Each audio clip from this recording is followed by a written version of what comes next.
વિચારો, તમારું ઘર ખાલી છે, તેમાં રાત્રે ચોર ચોરી કરવા માટે આવે છે અને ચોર તમારા જ ઘરમાં ફસાઈ જાય છે. ચોર બૂમા બૂમ કરી મૂકે છે અને તેને બચાવવા માટે પાછા પોલીસ અને ફાયર બ્રિગેડ આવે છે.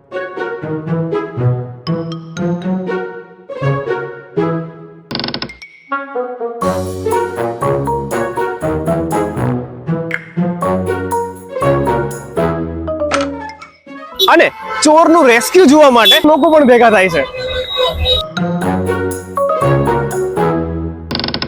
આવી જે ઘટના બની સુરતના અશ્વની કુમારમાં. ચોર ચોરી કરવા માટે ઘરમાં ઘૂસી તો ગયો, પણ પછી બહાર ના નીકળી શક્યો.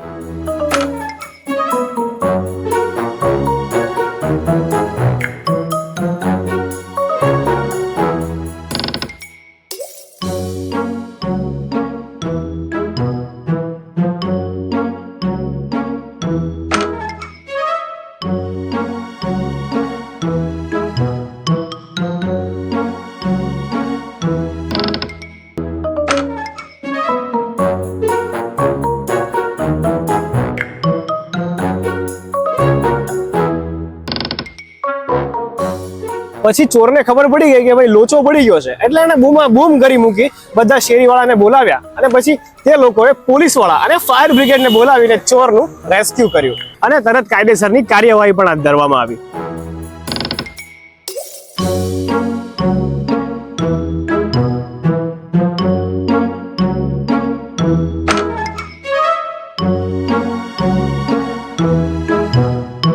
આ ચોર માટે તમે કઈ બે શબ્દ કહેવા માંગતા હોય ને તો કોમેન્ટ કરજો.